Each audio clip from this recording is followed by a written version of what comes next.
In Tokyo, a company called Matsuhishi came to us and they said, well, we want you to do two buildings, two office buildings. I said, well, that's interesting. They said, yeah, but we've already done the structure, we've already done the core, we've got everything worked out. All you have to do is the skin, the exterior wall. What, crazy? I'm an architect. Let me help you. Let me help you with the circulation. Let me help you with the location of the lot. No, everything's set. So we're doing the exterior wall for these two buildings in Tokyo, which is under construction, and I hope the gardens, because the gardens are very important. In China, under construction is a hotel in Shenzhen, a 130-room hotel on a little island, and you come in and you can look out to the views, and it's right near a clubhouse, which is also under construction here in China. And here you come in and you go through the spaces and you come out, and there's a swimming pool and physical education facility next to it. But like most of the projects, light and the way light permeates into the spaces, the way you move through the spaces, the way you see both interior and exterior, and how they're related is very important. And here in Shenzhen, we have a fountain that starts in the building, goes through past the conference room, down a waterfall, and then out into the gardens.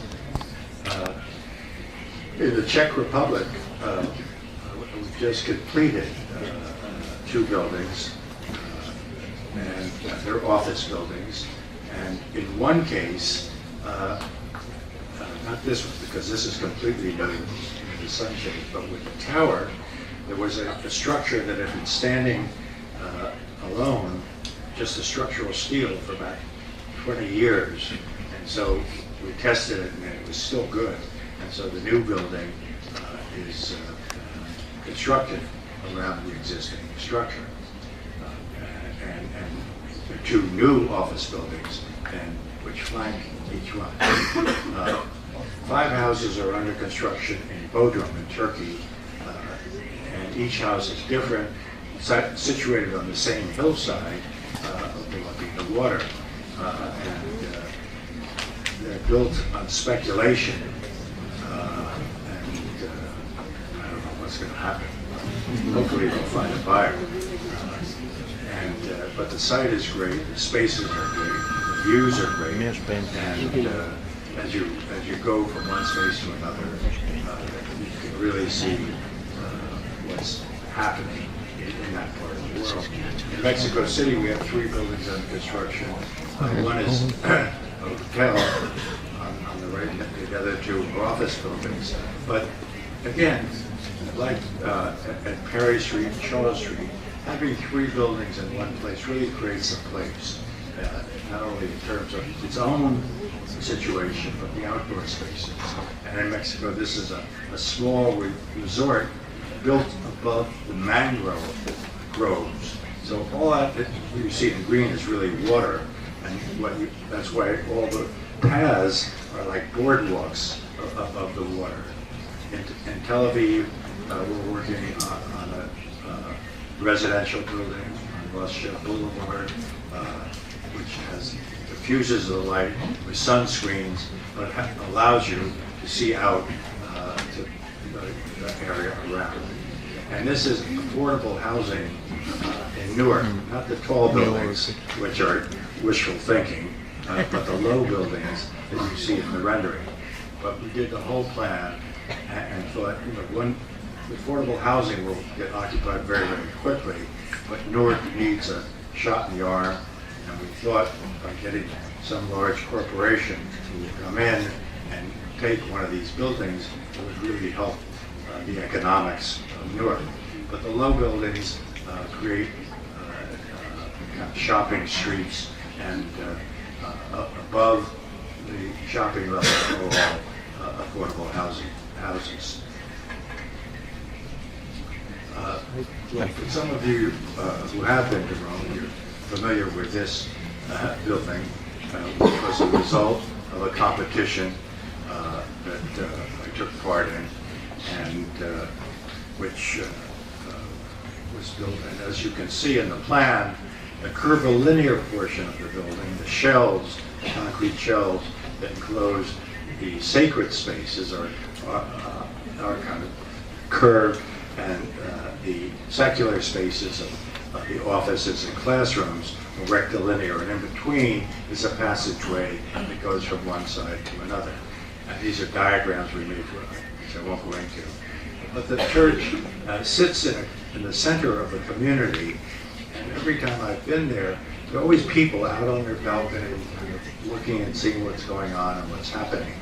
And you come into a plaza space, and you walk around the plaza, and these are the concrete shells are made up of 7-ton blocks of precast post-tension concrete made by Italia Cementi. And here they went back to the cement that was used by Piero Luigi Nervi in these stadiums many years ago and hadn't been used since, and they kind of re-brought it back. And what's unique about this material, not only is it light and beautiful, but it cleans itself. It's self-cleaning, so whenever it rains, the surfaces stay white, and it's amazing.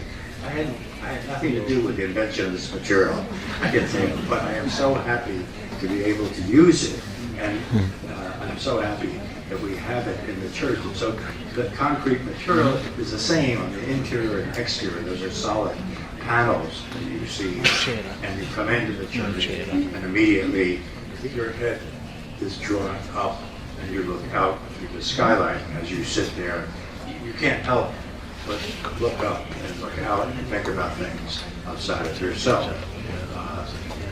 The church is not only for the local parish, but apparently has a lot of visitors from all over the world that come here. And so, having worked with Italia Cementi on the concrete shelves, they asked us to do a small building or headquarters on this triangular site in Bergamo, which is at the end of the red kilometer wall. So on the far right, it's a new building. And here you see this red kilometer wall, and then the new building, which is being made out of this new concrete that they developed. That's even stronger, whiter, and more pristine than the concrete which we had before. And of course, we made lots of study models looking at the sunshades, which are made out of concrete, the mullions, which are made out of concrete, the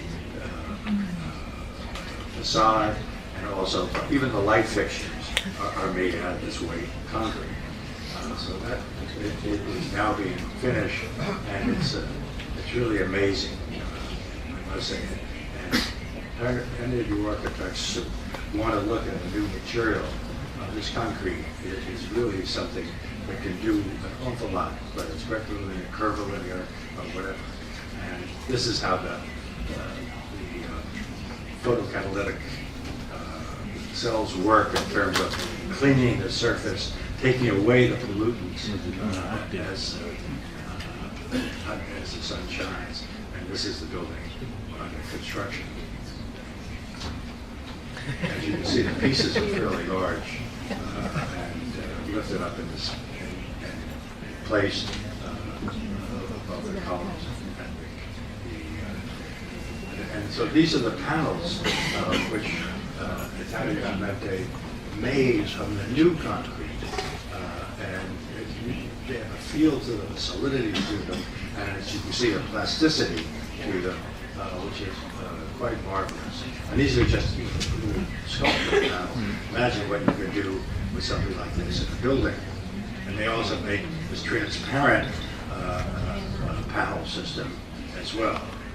So the last thing I have to show you, for those of you who haven't been there, is the Getty Center, which I started 14 years ago, maybe more, whatever, a long time.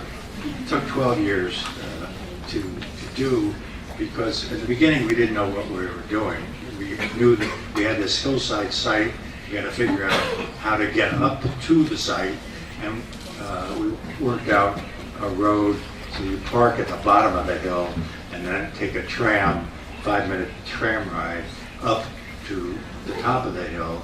And the museum, which is a rectilinear building on your upper right, is a public destination. And then there's a Center for the History of Art and Humanities. And here's a view from the tram stop at the bottom as you go up the hill to the Getty Center at the top.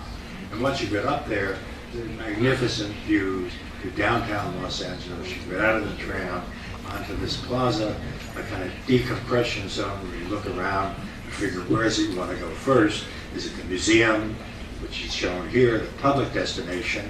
And most people go to the museum and go inside into the lobby of the museum, and then you can go outside. What's unique about building in Southern California, in Los Angeles, is its ability to move from interior space to exterior space so freely. So the building and the garden are conceived of together.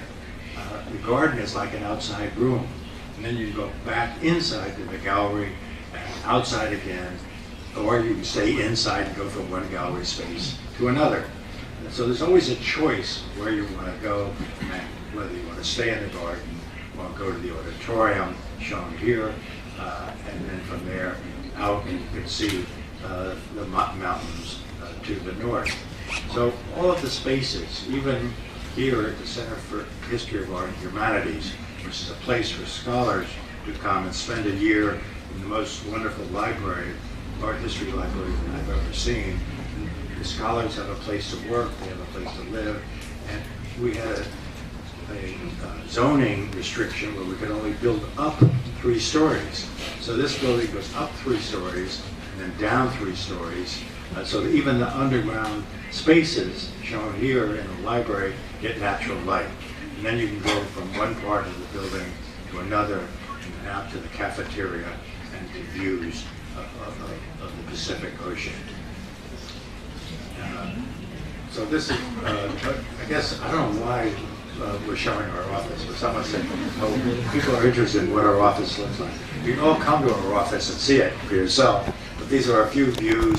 We make a lot of models like everyone else, and pin things up. Basically, that's where we are today. Thank you very much.